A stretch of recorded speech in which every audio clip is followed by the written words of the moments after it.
स्थापकाय च धर्मस्य सर्वधर्मस्वरूपिणे स्थापकाय च धर्मस्य सर्वधर्मस्वरूपिणे अवतारवरिष्ठाय रामकृष्णाय ते नमः। असतो मा सद्गमय तमसो मा ज्योतिर्गमय मृत्योर्मामृतंगमय। ओम शांति शांति शांति।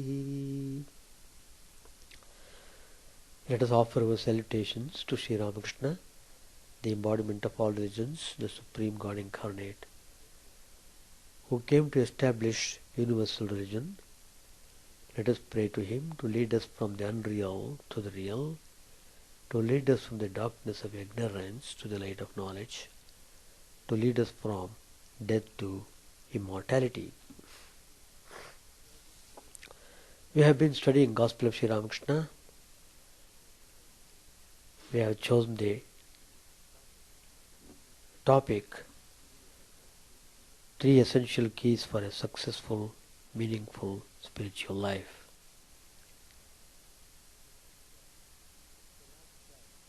In the last class, we have dealt with the way of doing service, seva, and then we talked about sadhana, spiritual practice. 3 essential keys. One is seva, service, sadhana, practice, and samarpana, surrendering to the divine. In the last class we have studied how we have to proceed with sadhana.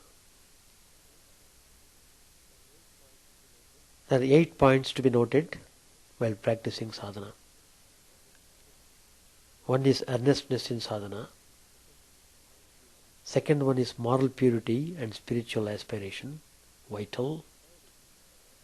Third is one should be cautious about mixing with people who are deeply involved in worldly things.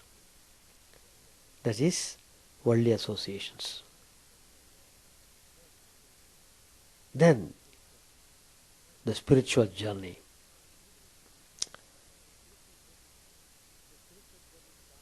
The spiritual journey starts when one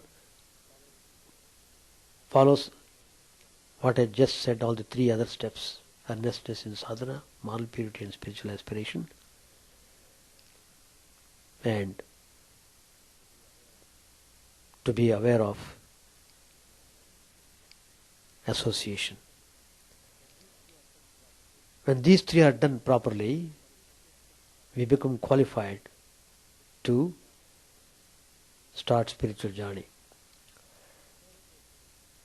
Then 4 more points are required for the successful spiritual journey. One is one should be remarkably patient and persevering, and most important, one should be steady. Then we should consider hallmarks of spiritual progress. Then hurdles in the spiritual path. Then, without wasting any time, start sadhana right now.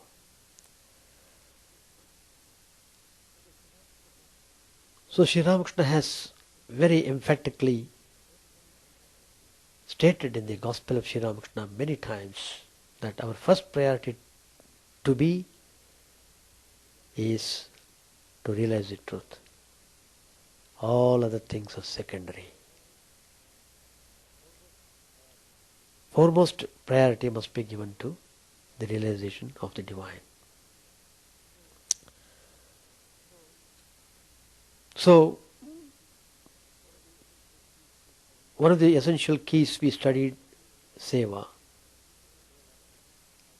Seva has got many shades. One is mechanical service, where there is no intelligence required. And then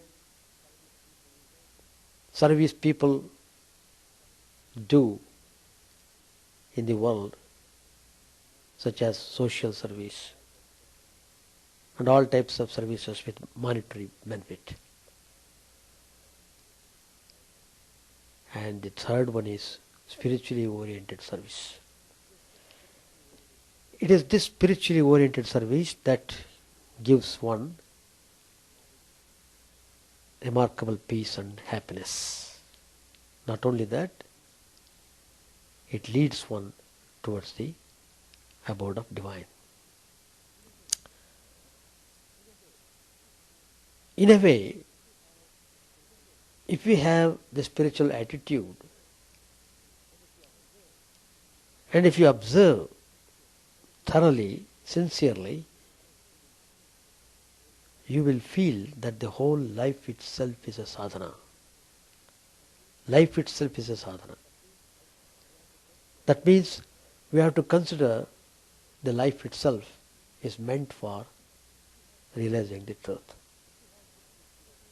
If we have this spiritual attitude, whatever the difficulties may come in our life, whatever the circumstances we are placed with, whatever may be the situations, we should never be shaken from pursuing the spiritual journey. So strong determination is really very important for achieving the spiritual goal.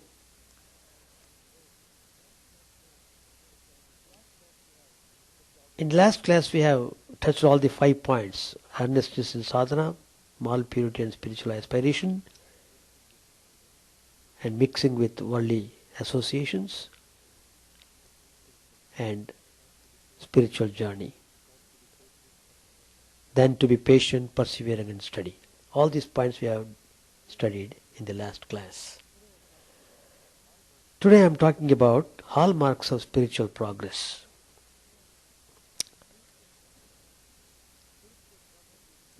Spiritual progress is mostly inward.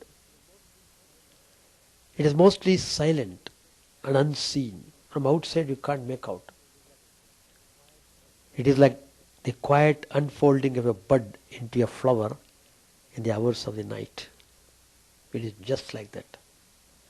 Therefore, one should not be dejected. One should not depress oneself with the idea that he is not progressing. How can he judge that? And who is he, small pygmy, with all types of weaknesses to judge? Judging has to be done by the divine. Real spiritual progress is accurately measured by the peacefulness, by the serenity and calmness that one manifests in waking state. Then only you can measure your spiritual progress.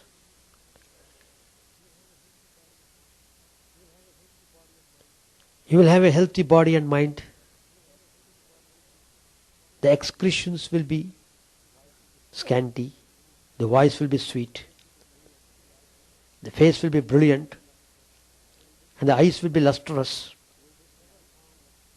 You will be ever calm, tranquil and poised. You will be ever cheerful, fearless and contented.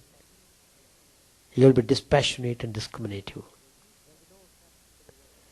There will be no attraction for the world. Things that used to upset you before will not upset you now. You will have an unruffled mind. You will have introversion. Things that used to give you pleasure produce disgust or a reverse effect now. You will have a one-pointed, sharp, subtle mind, sukshmamati. You will be longing to have more meditation. You will experience visions, lights, divine smell, divine taste, and so on. The idea that all forms are the forms of the Lord will get stronger and stronger in you. You will feel everywhere the presence of God. You will experience the nearness of God. You will have a very steady asana, posture. You will develop a burning desire for selfless service. Your heart pours out to do some service. You can't be silent seeing the suffering of the humanity. One should watch whether one is stationary in the spiritual path, retrogressing or advancing. If your japa meditation or Vedantic analysis thickens your veil and fattens your egoism, it is not then a spiritual sadhana. The moment ego creeps in, you have to be extremely careful to see that it doesn't raise its head. Remember this point very well. It's only a kind of occult practice. Watch, introspect, practice self-analysis, and kill ruthlessly this formidable egoism. This is an important sadhana. Egoism will lurk like a thief and assume various forms like a chameleon. Chameleon, is a type of lizard which changes its color every now and then. So great masters have advised not to stop sadhana when you get a few glimpses of realization. Immediately don't jump. Oh, I have realized the truth. So the whole world should acknowledge that. No, should not do that way. Continue practice till you are fully established in Bhuma, the unconditioned Brahman. This is important. If you stop practice and move about in the world, there is every likelihood of a downfall. There are many cases where the saints and sages practicing austerities have met with downfall. The reaction will be tremendous. Numerous persons have been so ruined. A glimpse cannot give you perfect safety. Don't be carried away by name and fame. You can renounce your family, relations, friends, etc. It is very, very difficult to renounce the intellectual pleasure, the pleasure from name and fame, kirti. A man who can draw happiness from the Atman within will never care a jot for this trivial, paltry affair. The world is a mighty big thing for a worldly man. It is a straw for the knower of Brahman. It is a mustard, a pin's point, a dot, a bubble, an airy nothing for a Brahman Jnani, knower of Brahman. Be circumspective. Ignore all these trivial things. Be steady with your practice. Never stop the practice till the final beatitude is reached. Never cease sadhana till you can constantly dwell in full Brahmic consciousness. Do not let failures discourage you, but go on doing your best. Do not brood over your past mistakes and failures, and this will only fill your mind with grief, regret and depression. Do not repeat them in future. That's the way you should proceed. Be cautious. Just think of the causes which led to your failures and try to remove them in future. Strengthen yourself with new vigor and virtues. Develop slowly your willpower. One has to put tremendous effort to achieve success in spiritual life.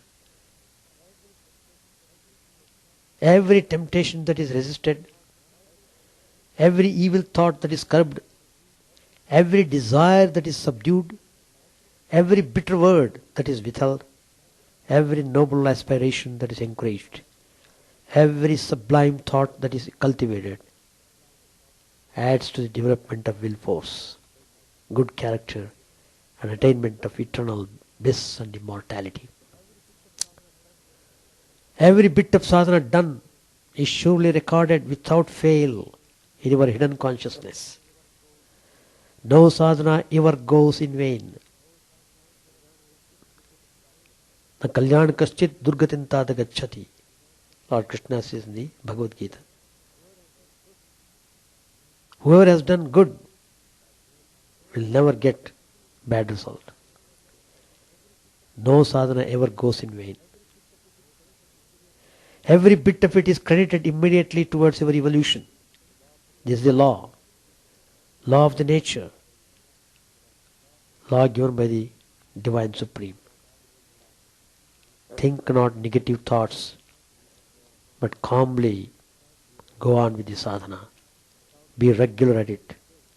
Without missing a single day, proceed onward with your spiritual practices. Little by little, the power accumulates and it will grow. Ultimately, the cumulative force of all the continuous earnest sadhana done perseveringly and patiently over a long period of life has its inevitable grand consummation at the supreme moment when it bears fruit in the form of blissful realization. Let this practice be regular, continuous, unbroken and earnest. Not only regularity, but also continuity in sadhana and meditation is necessary if you want to attain self-realization quickly. A spiritual stream once set going does not dry up unless the channel bed is locked, unless there is stagnation. Be vigilant eternally, meditate regularly, annihilate the undercurrent of vasanas. The vasanas, so many types of samskaras have been occupying our mind. It's a Herculean task to remove this garbage from the mind. So one has to be remarkably patient and persevere in practices. It's very important. Sometimes the aspirant gets stuck up. Don't think that spiritual path is cakewalk. It's not like that. There are so many hurdles. In a way, if you have proper attitude, the hurdles are a kind of tests for you to get good marks in spiritual life.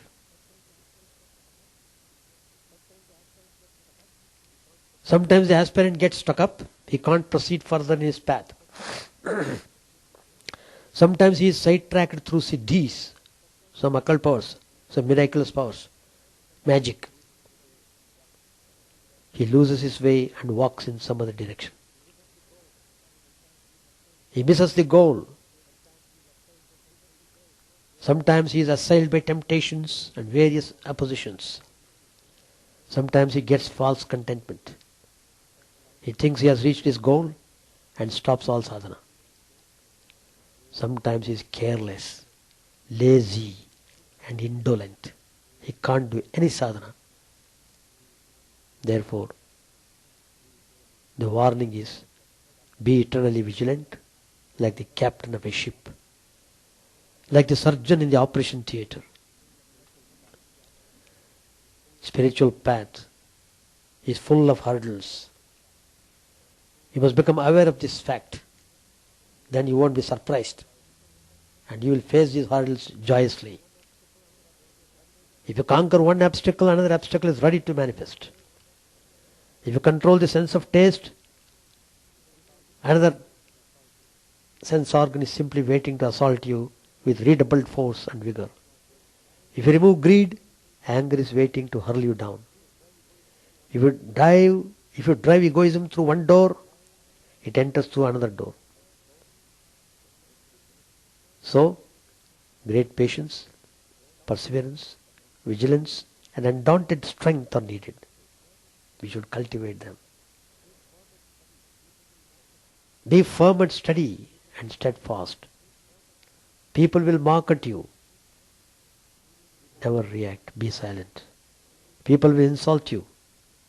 Don't react. Be silent. People will spread evil rumors about you. Be silent. Stick to the spiritual path. Do not swerve.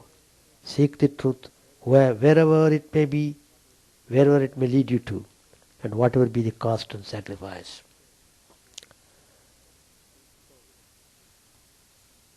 So, life is given for doing sadhana. Start sadhana now. Act now. Live now.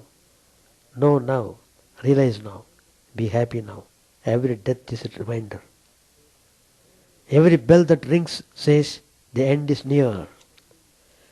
Every day robs off from you one part of your precious life. Therefore, you should be very earnest in plunging yourself in constant sadhana. Never fall a victim to fruitless regret. Today is the best day.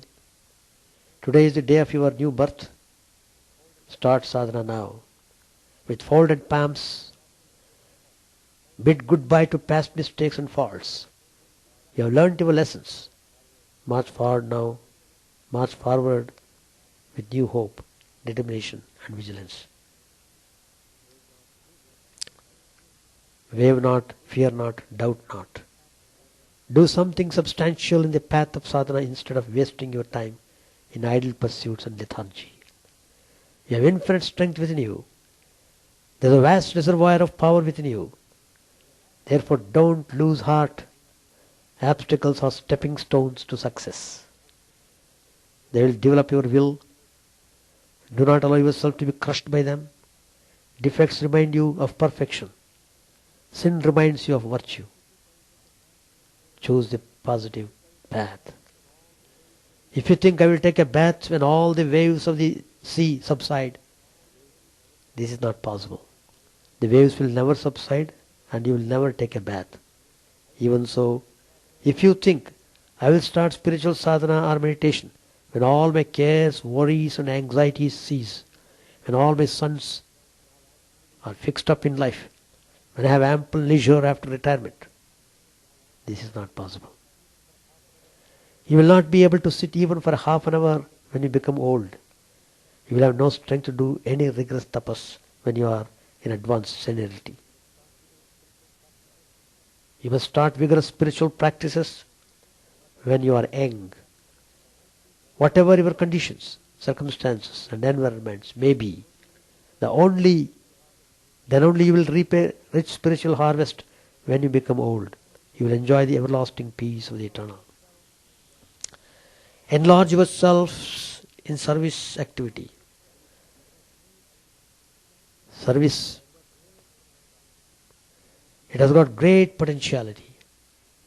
It develops your character, it purifies your heart and takes you towards the goal. Consider social service as service to God.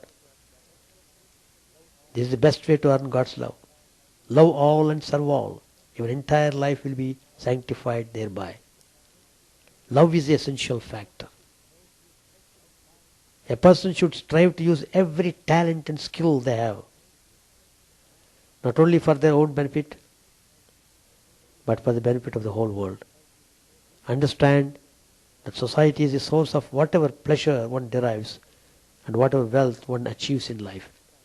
We owe everything to society and should be grateful to society for all that we receive from it. We have to repay this debt by helping at least as many people as we can. With a genuine keenness or readiness to serve others, one can attain happiness in any group or community. And the very eagerness to serve others will endow you with the power and skill necessary for the required service. Nowadays we tend to regard it as derogatory to serve. But there is great worth in service. People have become so selfish that they no longer care for others or anything other than their own welfare.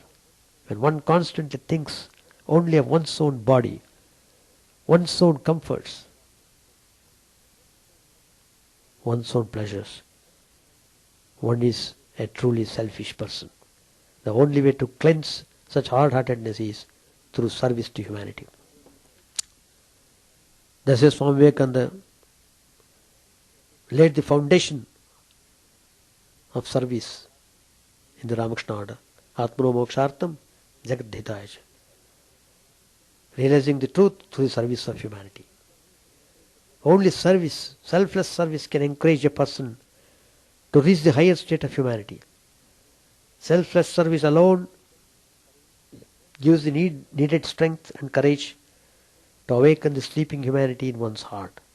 All service should be regarded as an offering to God, and every opportunity to serve should be welcomed as a gift from God. When service is done in this spirit, it will lead to self-realization. It will never bond you. It will never bind you. Engage yourself in selfless service activity. This is the best way to earn God's love. Love everyone and serve everyone as much as you can. Your entire life will be sanctified thereby. The ideal of service has the ability to remove the ego. It promotes love and affection. It takes one away from worldly attachments and puts on the path of the divine. It can give widespread pleasure and happiness for all mankind. In fact, service is the first step along the spiritual path. For service to man is service to God. Service has been defined as love made manifest. We should expand our hearts to include all humanity, to care only for our own interests and those of our families is a constriction of our heart. Such constriction eventually results in loneliness and unhappiness, as indeed we can see all around us, for it is the melody of the present age.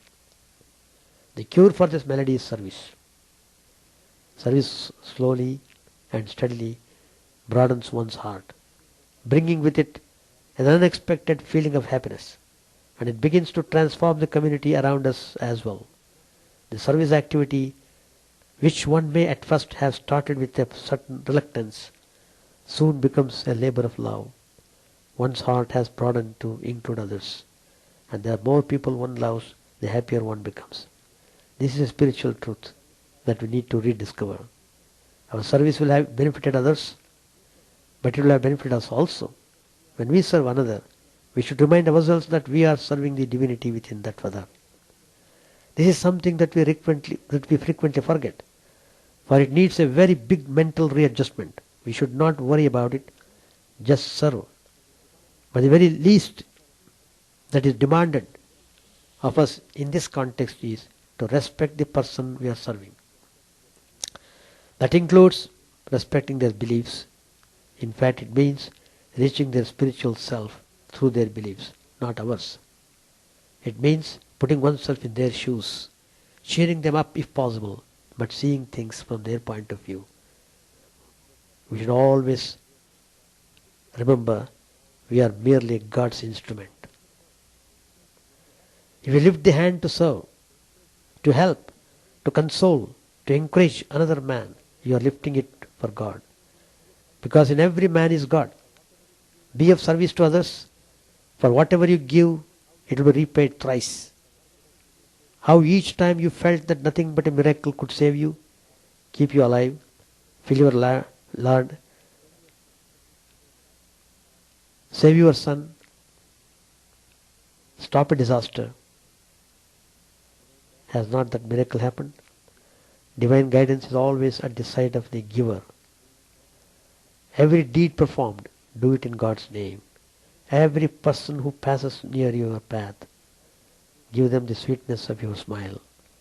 Give freely of the nectar of your cup of happiness, of kindness, of blissfulness. Give the warmth of your love. Service expresses the divinity hidden in man. It broadens one's heart. It destroys narrow-mindedness. And it gives delight. The evil qualities and tendencies in us can be driven away through service. To remove the evil of egoism, service is the most efficient instrument. Service is the highest spiritual discipline. Prayer and meditation, or knowledge of the scriptures and Vedanta cannot help you reach the goal as quickly as service can. Service has a double effect. It extinguishes the ego and gives bliss. The joy one gets while promoting another's joy is incomparable. Service is the first step along the spiritual path. How can anyone contemplate on God who loves the poor and the grief-stricken and yet be cold-hearted when the poor and the grief-stricken are around them? Hands that serve are holier than lips that pray. You have no reason to feel proud when you are able to help another. For your skill or wealth or strength or courage or official position that gave you the chance to serve was a gift of God, whether you recognize it or not. You are only offering this God's gift to another God's gift, namely the poor, the illiterate, the weak, the deceased, the grieving, the broken-hearted, who seek your help. Man has become so selfish that he doesn't care for others or anything other than his own welfare. One who constantly thinks of his own body, his own family, his own wealth, and his own comforts and pleasures is truly a selfish person. The only way to cleanse such a hard-hearted man is through service to humanity. God is the embodiment of compassion. He watches for a grain of goodness or humility so that he can reward it with tons of grace. Deserve the grace of God by helping the weak and the poor, the diseased and the downtrodden. Constant work in loving service to others covers the seeds of past sinful and harmful actions so that they die away and do not grow into a new round of misery. Service without the ideal of self trains you to transcend all the artificial distinctions imposed by history and geography and to realize that the human community is one and indivisible. We are all one as human beings. A wave of service, if it sweeps over the land, catching everyone in its enthusiasm, will be able to wipe off the mounds of hatred, malice and greed that infest the world. Do not believe that you can by means of service reform or reshape the world. You may or may not. That doesn't matter. The real value of service is, its most visible result is that it reforms you. It reshapes you. Do service as a spiritual discipline. Then you will be humble and happy. Through service rendered without any desire to placate one's ego, with only the well-being of the others in view, it is possible to cleanse the consciousness and have the Atman revealed. You are not doing service for others. You are doing it always for yourselves, to the God in you, the God who is equally present in others. For the progress of humanity, work alone is not adequate. But the work should be associated with love, compassion, right conduct, truthfulness and sympathy. Without the above qualities, selfless service cannot be performed. Of the 24 hours a day, use 6 for eating, for earning and spending. Of the 24 hours a day, use 6 hours for earning and spending. 6 hours for contemplation of God. 6 hours of sleep and 6 hours for service to others. Like that you distribute 24 hours. Service broadens your vision, widens your awareness, deepens your compassion. Service is divine.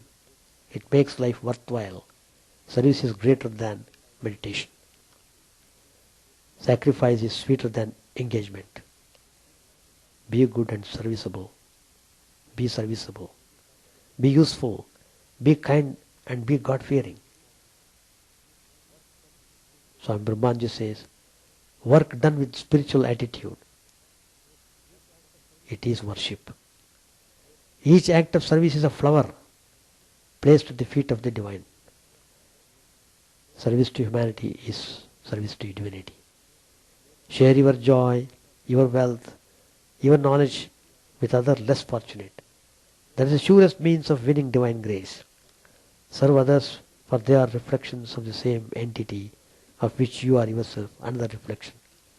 No one of you has any authenticity except in reference to the original. Feel always kinship with all creation. Through seva sadhana, Hanuman attained identity with Sri Ramachandra, as a river attains identity with the sea. Arjun too considered every act as sadhana to attain the grace of Lord Krishna. For Lord Krishna directed him to fight on, ever keeping him in memory. Mahamanusmara yudhyacha. You too should keep God ever in your mind as the pace setter. Whether you are serving patients in the hospitals or cleansing a drain in the bazaar. That is the tapas. That is the highest form of sadhana. Offering one act for genuine seva attracts the grace of God. Can anything be achieved without spiritual discipline? Do you not see what severe disciplines even incarnations had to perform? Work and worship must go hand in hand. It is very good if one can devote oneself solely to spiritual practices. But how many can do that? Two types of men can sit still without work. One is the idiot who is too dull to be active. The other is the saint who has gone beyond all activity. Those who are inclined to practice spiritual exercises will do so under all circumstances. Those who complain of lack of time or suitable place can never make any progress in this life. Yes, you must work. Brahmanji said, but I insist that you devote yourself to spiritual practices and meditation. Even though I may not ask you to work, your nature will force you to work. It is difficult to engage the mind in contemplation. My boy, devote yourself to spiritual practices, attain knowledge and devotion. Then you will see how your heart will overflow with love and sympathy for mankind. You will also find out how unnecessary is man's suffering, carrying as he does this mine of bliss within himself. Practice, practice. Through the practice of the spiritual disciplines, the heart will be purified and a new realm will open. You will realize that God alone is real and that everything else is unreal. But when through japam and meditation a little awakening comes, don't imagine you have achieved the end. Light, more light, onward, onward. Attain God. Gain His vision. Talk to Him.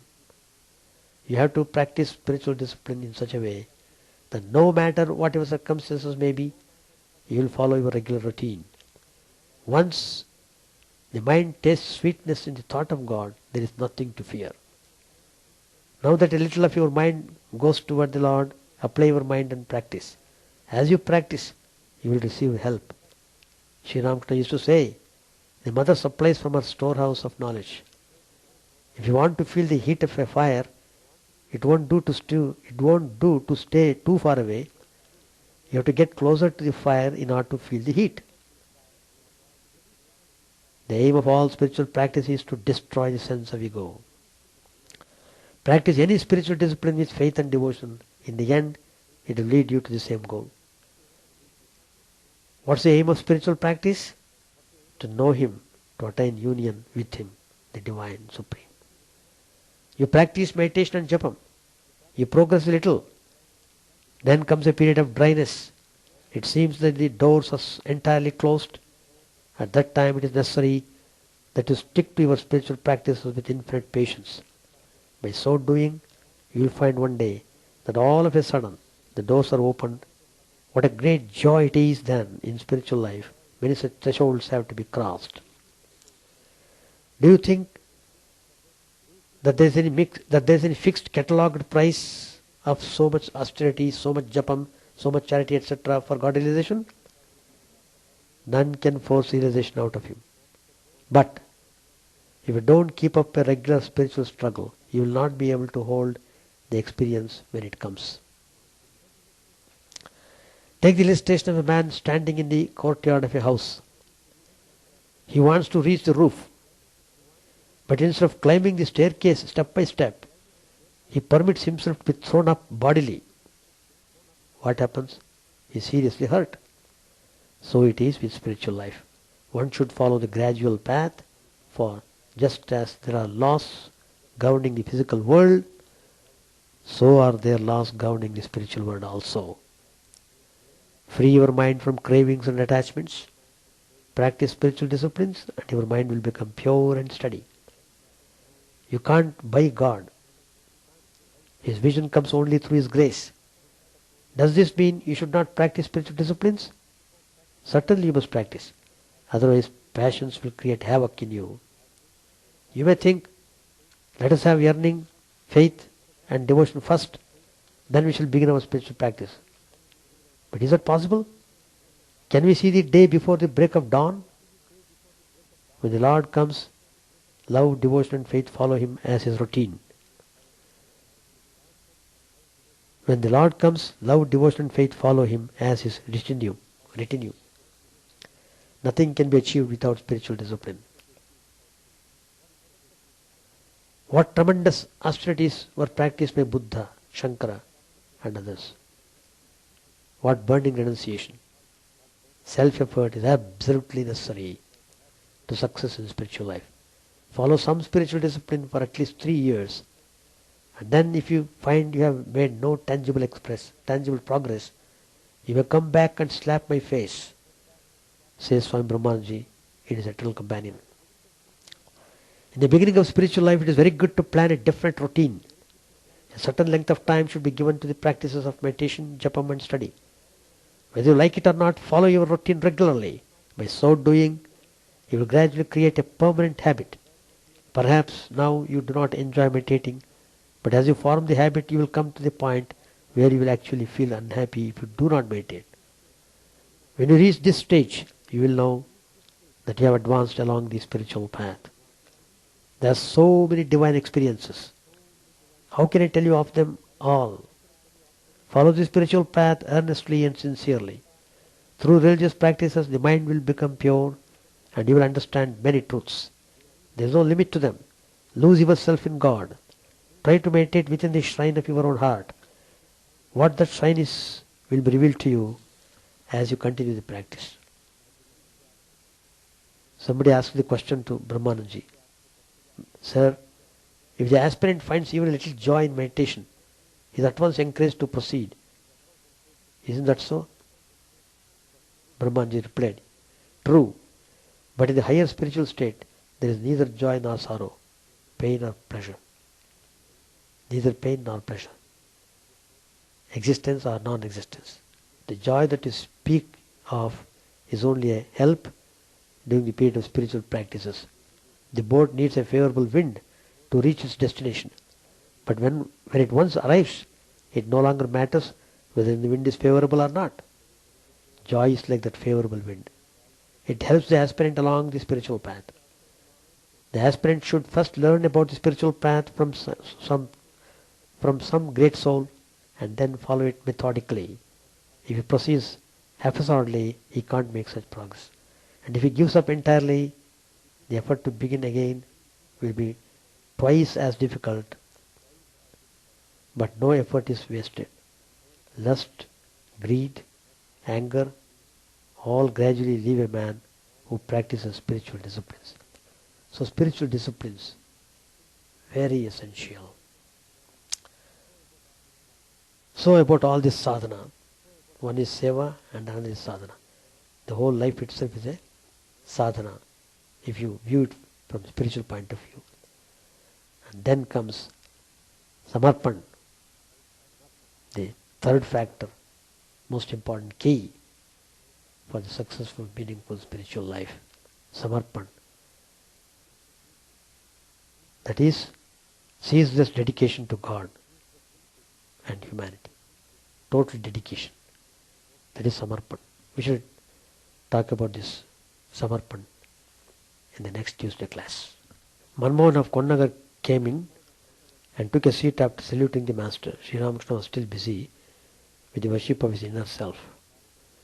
He put a garland of flowers on his own neck. After a while he seemed to be pleased with Manmohan and gave him some flowers. Yam too received a flower. It was about 9 o'clock in the morning. The master and Yam were talking. Shashi was also in the room. Master said to Yam, "What were Narendra and Shashi talking about? What did they discuss?" Yam said to Shashi, "What were you talking about?" Shashi answered, "Was it Niranjan that told you about it?" Master said, "What were you discussing?" "I heard God, being, non-being, and so forth." Shashi said smilingly, "Shall I call Narendra?" Master, "Yes." Narendra came in and took a seat. Master said to him, "Ask him what is there to tell you about." Master, "You will get over your indecision." Yam smilingly said, "Tell us about the experience of Buddha."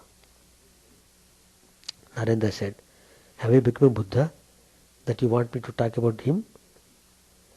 Yam said, "What does Buddha say about the existence of God?"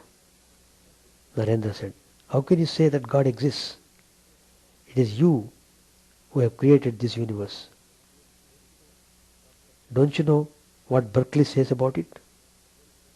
Yam said, "Yes, I do. According to him, esse is precipi.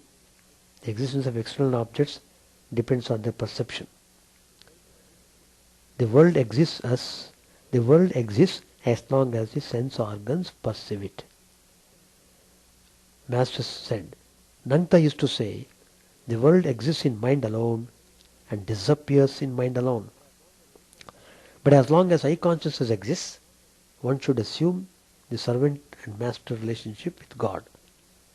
Narendra said to him, "How can you prove by reasoning that God exists? But if you depend on faith, then you must accept the relationship of servant and master.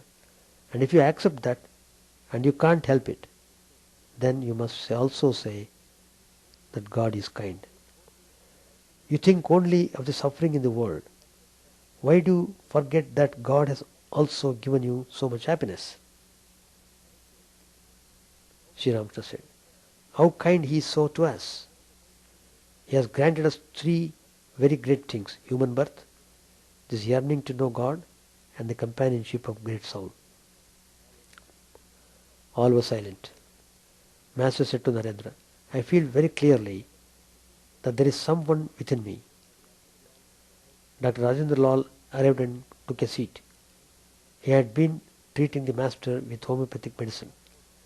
When the talk about medicine was over, Sri Ramakrishna pointed out Manmohan to the doctor. Rajendra said, "He is a distant relative of mine." Narendra went downstairs. He was singing to himself, "Lord, thou hast lifted all my sorrow with vision of thy face, and the image of thy beauty has bewitched my mind.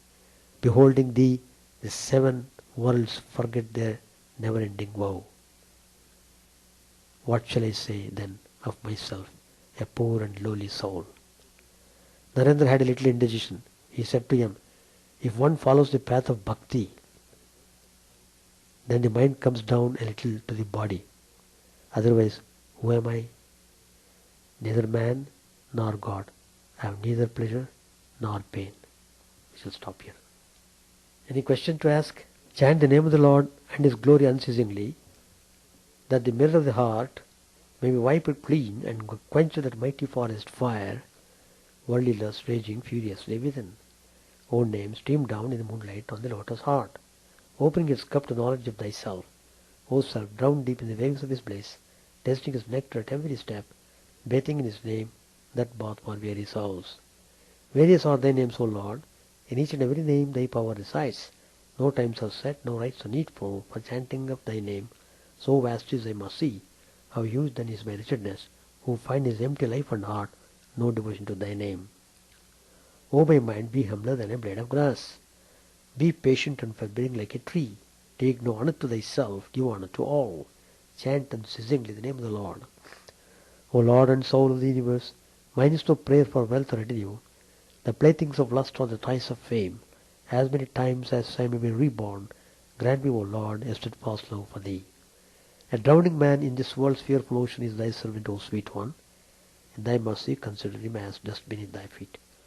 How I long for the day when instant separation from thee, O Lord, will be as 1,000 years, when my heart burns with his desire, and the world without thee is a heartless void. Prostrate at thy feet let me be in unwavering devotion, neither imploring the embrace of thine arms, nor bewailing the withdrawal of thy presence, though it tears my soul asunder. O thou who stealest the hearts of thy devotees, do with me what thou wilt, for thou art my heart's beloved, thou and thou alone. O Lord, lead us from unreal to the real, lead us from darkness to light, and lead us from death to immortality. May all be free from dangers, may all realize what is good, may all be actuated by noble thoughts, may all rejoice everywhere. May all be happy, may all be free from disease, may all realize what is good, may none be subject to misery. May the wicked become virtuous, may the virtuous attain tranquility, may the tranquil be free from bonds, may the freed make others free. May good be at all people, may the sovereign righteous live over the earth, may all beings ever attain what is good, may the worlds be prosperous and happy. May the clouds bow rain in time, may the earth be blessed with crops, may all countries be freed from calamity, may holy men live without fear. May the Lord, the destroyer of sins, the presiding deity of all sacred works, be satisfied, for he being pleased, the whole universe becomes pleased. He being satisfied, the whole universe feels satisfied.